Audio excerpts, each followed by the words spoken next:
Hello guys, അപ്പോൾ എന്നും കാണുന്ന അവിഞ്ഞ ഓഞ്ഞ ലുക്കിൽ നിന്ന് മാറിയിട്ട് നമ്മൾ ഇന്ന് കുറച്ച് മേക്കപ്പ് ഒക്കെ ചെയ്തിട്ടുണ്ട്. സംഭവം കുളിച്ചിട്ടൊന്നുമില്ല, എന്നാലും മേക്കപ്പിന് ഒട്ടും കുറവ് വരുത്താൻ പാടില്ലല്ലോ. ചില സമയത്ത് നമുക്ക് പെട്ടെന്ന് എവിടെയും പോകണമെന്നൊക്കെ തോന്നിയാൽ നമ്മൾ കുളിക്കൊന്നുമില്ലല്ലോ, എന്താക്കും പെട്ടെന്ന് കുറച്ച് മേക്കപ്പ് ഒക്കെ എടുത്തിട്ട് അങ്ങ് സെറ്റാക്കും. പക്ഷേ കുളിച്ചതിനേക്കാളും കൂടുതൽ മൊഞ്ച് അങ്ങനെ പെട്ടെന്ന് ഒരുങ്ങിയതിനായിരിക്കും കേട്ടോ. ഇതിൻ്റെ മാത്രം ഒപ്പീനിയൻ ആണോ, അല്ലെങ്കിൽ നിങ്ങൾക്ക് ആർക്കെങ്കിലും അങ്ങനെ തോന്നിയിട്ടുണ്ടെങ്കിൽ ഒന്ന് കമൻറ്റ് ചെയ്തോളിയേ. എന്തായാലും നോട്ട് ദി പോയിന്റ്, ഇടയ്ക്കൊക്കെ നിങ്ങളൊന്ന് ട്രൈ ചെയ്ത് കിട്ടോ. ഇപ്പം നിങ്ങൾ ചിലരെങ്കിലും വിചാരിക്കുന്നുണ്ടാവും ഇവൾ ഇത്രയൊക്കെ മടിച്ചാണോ കുളിക്കാനെന്നല്ലേ. പക്ഷെ അതൊന്നല്ല കേട്ടോ കാര്യം. സംഭവം എന്താണെന്ന് വെച്ചാൽ അത്രയും മെനക്കെട്ടൊരു പണിക്കല്ലേ പോയത്. അതുകൊണ്ട് തന്നെ ഇതേപോലെ 2-3 തവണ എവിടെയെങ്കിലും മോന്തയും കുത്തി വീകുന്നുള്ളത് എനിക്ക് ഉറപ്പായിരുന്നു കേട്ടോ.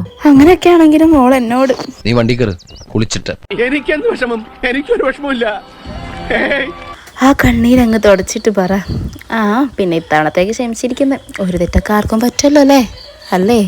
ഇവിടെ വന്നപ്പോൾ എനിക്ക് കിട്ടിയ എൻ്റെ അതേ വൈബിലുള്ള കുറച്ച് ആൾക്കാരാട്ടോ ഇവരൊക്കെ. അപ്പോൾ ഇവളിൻ്റെ വീഡിയോ എടുക്കാൻ വേണ്ടിയിട്ട് എന്നെ സഹായിക്കാൻ വേണ്ടി വന്നിട്ടുള്ളതാണ് കേട്ടോ.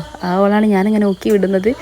എന്തായാലും നമ്മൾ ഈ ഒരു സ്ഥലത്തു നിന്നാണ് വീഡിയോ എടുത്തിട്ടുള്ളത്. ഇവിടെ നിന്നാണ് നമ്മളെ കലാവാസനൊക്കെ തെളിയിച്ചിട്ടുള്ളത്. അപ്പോൾ അതിൻ്റെ ഇടയ്ക്ക് എൻ്റെ തൊപ്പി പറന്ന് വീണ് പോയി ഗൈസ്. ഞാൻ ഓടിപ്പോയത് എടുക്കുകയാണെങ്കിലും എന്ത് തോന്നിയിട്ടാണെന്ന് അറിയില്ല കേട്ടോ. പാവം തോന്നിയിട്ടാവണം. ഒരു വണ്ടിയൊക്കെ നിർത്തിയിട്ട് എനിക്ക് ആ തൊപ്പി എടുത്ത് തന്നിട്ടുണ്ടായിരുന്നു കേട്ടോ. അപ്പോൾ നമ്മളങ്ങനെ പോവാണേ. അപ്പോൾ ഇവക്കും കൊണ്ടിട്ട് ഒരു യൂട്യൂബ് ചാനൽ. ഓളുടെ ചാനലിൻ്റെ പേരാണ് ചെപ്പു അനസ്. ഏറെക്കുറെ ഇതേപോലെ സാദൃശ്യമുള്ളൊരു വീഡിയോ ഓളെ ചാനലിൽ ഇട്ടിട്ടുണ്ട് കേട്ടോ. അപ്പോൾ എല്ലാവരും ഒന്ന് കണ്ട് സബ്സ്ക്രൈബ് ചെയ്ത് സപ്പോർട്ട് ചെയ്യണേ. അപ്പോൾ ഓളെ മോളാണ്. അങ്ങനെ അവിടുന്ന് വീഡിയോ ഒക്കെ എടുത്തതിന് ശേഷം നമ്മൾ ഇവിടെ എത്തിയിട്ടുള്ളത് ഇതേപോലെ കിളി പോയാൽ വേറെ ഒന്നിൻ്റെ വീട്ടിലേക്കാണ്. ഇവളാണ് എനിക്ക് അത്ര പരിചയമൊന്നും ഇല്ലേനു കേട്ടോ.